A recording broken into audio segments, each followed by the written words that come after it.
నమస్తే, ముఖవార్తలకు స్వాగతం సుస్వాగతం. నా పేరు నవరస రంజిని. అయితే ఈరోజు ఈ ముఖవార్తల్లో ముఖ్యాంశాలు ఏంటంటే, ఆంధ్రప్రదేశ్ అలాగే మిగతా కొన్ని రాష్ట్రాల్లో ఎన్నికలు బాగా జరిగినాయి అంట. అయితే ఈ ఎన్నికలకు సంబంధించి కొన్ని ముఖ్యాంశాలు చెప్తున్నారు మేడం గారు.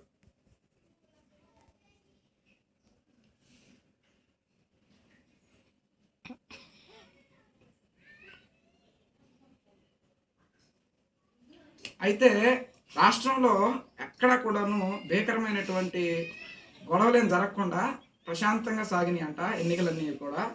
అయితే కొన్ని చోట్ల చెదురుముదురు సంఘటనలు జరిగినా కానీ పోలీసుల అప్రమత్తంతో అంతా కూడా సజావుగా జరిగిందంట.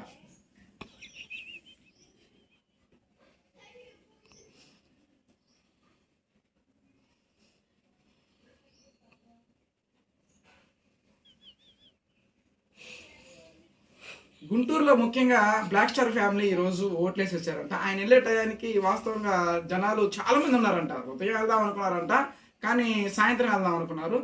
అందరూ కూడా అలా అనుకునేసరికి అందరూ జనాలు ఎక్కువ ఉండేసరికి అప్పటికి వాళ్ళ నాన్నగారి చేత వాళ్ళ ఫ్యామిలీ మెంబర్ చేత అందరి చేత కూడా ఓటేపిచ్చారంట. తిరిగి వచ్చే టైంలో కూడా ఎంత పెద్ద ట్రాఫిక్ ఏం లేదంట. ముఖ్యంగా గుంటూరు పక్కన విజయవాడ పరిసర ప్రాంతాలన్నీ కూడాను పోలింగ్ శాతం ఎక్కువగా జరిగిందంట.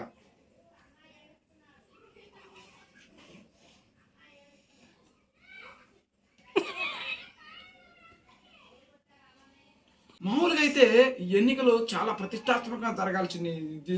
కేంద్ర బలగాలను కూడా తీసుకొచ్చారు. అయితే ఎక్కడికక్కడ మరి ప్రజలందరూ కూడాను పోలీసులకి కేంద్ర బలగాలకి సహకరించి మన ఎన్నికల్ని, అసెంబ్లీ ఎన్నికల్ని, పార్లమెంట్ ఎన్నికల్ని చాలా సజావుగా సాగించారు. దీనికి పోలీసులందరికీ అలాగే కేంద్ర బలగాలందరికీ నమస్కారాలు చెబుతున్నారు.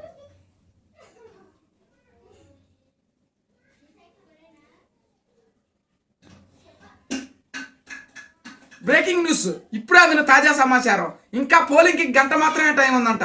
ఇంకా ఎవరైనా పోలింగ్ చేయాల్సిన వాళ్ళే ఉంటే కనుక త్వరితగతిన పోలింగ్ స్టేషన్కి వెళ్ళి మీ ఓటు హక్కును ఉపయోగించుకోవాల్సిందిగా కోరుచున్నారు.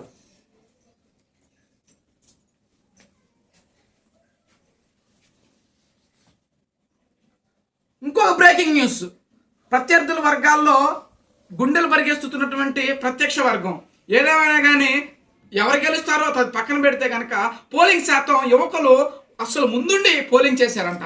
దానికి నిజంగా చాలా హ్యాట్స్ ఆఫ్ అంటున్నారు. అలాగే ఈసీ ఎన్నికల సంఘానికి స్పెషల్ థ్యాంక్స్ చెప్తున్నారు మేడం గారు.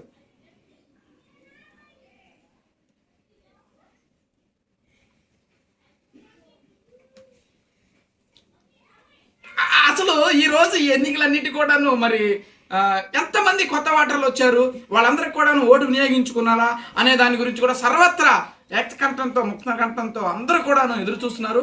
అనుకున్నట్టుగానే 100%లో 80% ఓటింగ్ శాతం జరిగింది యువకుల్లో అనేది స్పష్టంగా కనపడుతుంది. So thank you madam. అలాగే ఈ ఎన్నికలకు సంబంధించినటువంటి ఇంకా అప్డేట్స్తో మేము జూన్ 4వ తారీఖున మళ్ళీ వస్తాము. అంతవరకు సెలవు. Thank you.